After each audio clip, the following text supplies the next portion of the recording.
Welcome back to Drive Your Thoughts podcast. I'm your host, Master Coach Carrie Marshall, and it's time to go after those goals. Yeah, whether ready or not, life's coming hard, no breaks, no stop. And if you put me on the spot, don't get it twisted, I never drop. If you feel a bit out of control and out the box, here's a way that you could drive your thoughts. Turn this podcast on, it's a lock. Carrie Marshall on the clock. Hey, what's up, everybody? Okay, so today I want to talk to you about your favorites. Now, this might not be the Oprah's favorite list, but this is something that we always do. And I thought that it was probably time that we start talking about it. So we all have favorite things that we tell ourselves so that we don't have to take action. We all have our favorite excuses, right? That we use to get out of things that even we ourselves want in our life. And so today what I want you to do is I want you to think about your favorite excuse. So whether it's, waking up early to go and journal or, do some spirituality stuff or go to the gym. What is your favorite excuse when you get out of bed or when you don't get out of bed? What do you tell yourself? It was so interesting because I am known to be an early bird. Like if some of my clients want to meet at 4 a.m., I'm like, yes, let's go. I always tell them I will have no makeup on and my hair will be pulled back, but yeah, I can coach you at 4 a.m. But I really do always get up for my clients at 5, 6, 7, whatever it is. I'm all in for my clients at 5 a.m. But I noticed that when it was my turn, I don't have clients right now at 5. And so I was like, well, I'm already used to getting up. Why don't I just get up and I can either write some of my book or I can go and take a walk. But I noticed how I wasn't getting up. And so I kind of started to track my own thoughts in the morning. And the thought was, I don't have to get up for anyone. Meaning that there was no client to get up for. And so that was my favorite excuse in the morning. Now, when I noticed this, it was so fascinating that I had all of these things that I wanted to do, but that I wasn't worth getting up for. My clients are, but me personally and my goals, I was like, yeah, no, I don't have anybody to get up for. And so that was my favorite excuse in the morning. So we all have these things that we tell ourselves, and it's almost like it's like a pass for our brain, right? And so what I want you to do is I want you to think about what are you telling yourself that holds you back from doing the things. Now, recently I was helping a friend through something, and she had to do something that was a little bit scary for her. And she had to have a conversation with somebody that was hard. And she called me and was like, I have to have this conversation and it's a hard conversation. And I just keep telling myself, I don't want to hurt their feelings. Now, this has come up several times for my friend of I don't want to hurt or I don't want to be a bother, or it's always about other people. And so I kind of noticed and I said to her, do you notice that your favorite excuse is to make sure that no one else experiences discomfort? And she was like, oh yeah, for sure. She's like, it could even be, and she's like, but it comes back to me as well. She's like, I don't want to have them have any discomfort, but it's also that I don't want to feel uncomfortable. She's like, I don't want to do the thing that I don't know how to do, or I don't want to, have a conversation that I'm already dreading. And so I just we were talking about how her favorite excuse is other people, right? Other people's discomfort or making other people have to work on something or any of those types of things. So we all have these things within us that we use as excuses. One of my children's favorite excuse is hold on a sec. I'll tell her to do something and she's like, just a minute, hold on a sec. And I'm like, oh, wait. So one day I was like, I wonder if I just didn't say anything, how long that excuse would continue to go on. It was all day. She was like, well, hold on. And I was like, okay. Just kept letting her put it off until the end of the day when she needed to have something done and she didn't. And so she missed out on something. And I was like, listen, that was a consequence. And I'm like, your favorite excuse is hold on. I said, what is that about? And she goes, I just don't feel like it in the moment. And so if I tell myself if I put it off, then maybe in a little bit, then I'll want to do it. I'm like, how did that work out for you today? She goes, terrible. It was terrible.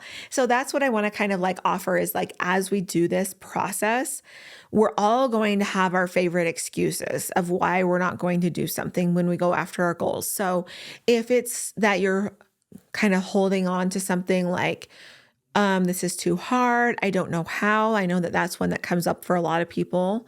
One of them is like, what if I fail? I'm like, yeah, you probably will. Like that's part of this process. So you have to kind of get over and kind of see like, what is your favorite excuse? So I was coaching one of my clients and one of his favorite excuses was to deflect to other people. So, we want to take accountability for ourselves, but then also like, why are we deflecting to other people? Why are we telling ourselves like, well, if only he did this, then I could do this? Like it was always a deflection on my clients, like employees or family or his wife or even friends. Like he would always say, well, I was going to go mountain biking, but my friend didn't show up. And I'm like, you do know you can mountain bike by yourself. You do know you could call other people. You do know you could go up on the trail and just like hang out and wait for a group that you don't know. Like there's so many different options here. And he's like, well, yeah, but this was my friend's fault because he didn't show up. Well, let's just kind of think about now, let's just imagine that we go to the space where we allow our excuses to take over our life.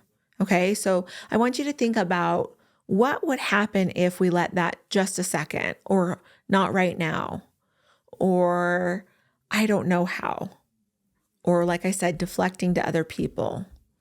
I don't want to make them uncomfortable. Okay.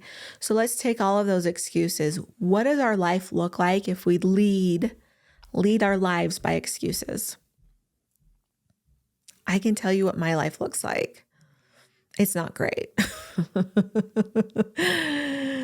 It's actually pretty bad.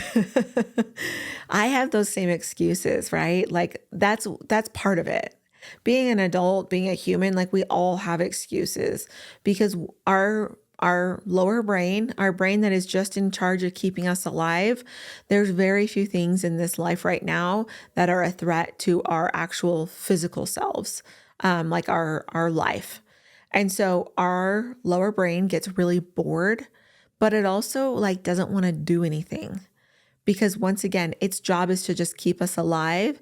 And so it's like checked out. It's like check, done. And so then when we go out to like say like, I'm going to write a book, it's like, why? There's no reason to. But then it starts to throw excuses at us because it wants to conserve energy for when we're like going to die so that it can get us out of there. So that's what we want to kind of notice about our own brain function is that excuses are there. So it's almost like a conservation. Does that make sense? It's conserving our energy when we have an excuse and we don't have to go out and actually do something. And so first off, once again, I want you to just recognize like when you have excuses, know your own excuses. Know thyself, everyone. So that when you have those excuses come up, you can be like, oh, of course, this is like my favorite excuse.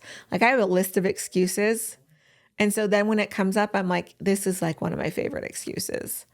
But I also, on the same piece of paper, I have the thought that I tell myself when that excuse comes up. So for instance, if I'm in that same space of like, I just don't feel like it, like what is my favorite thought to go along with it?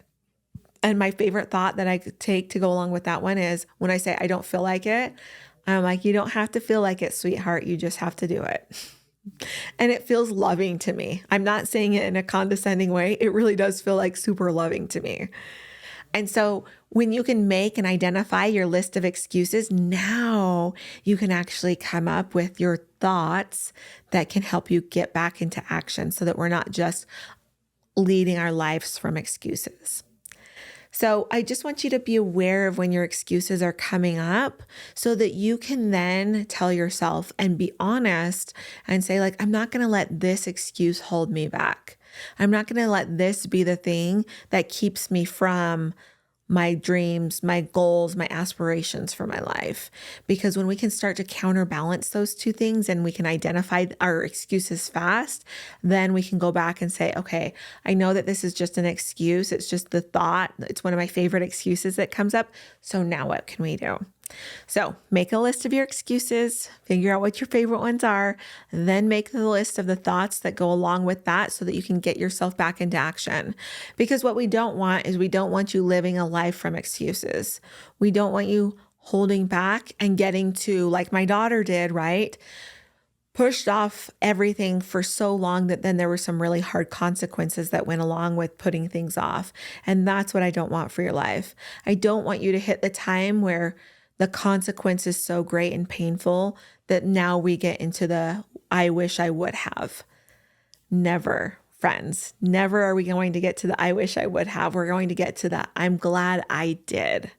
And that, my friends, is the ultimate thing to get to. I'm glad I did.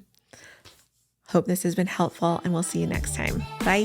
Thanks for listening to this podcast episode. If you're ready to get in the driver's seat of your own life, you can come and follow me at Drive Your Thoughts Coaching on Instagram, or come and see more ways to work with me at driveyourthoughts.com. Yeah, whether ready or not, life's coming hard, no breaks, no stop.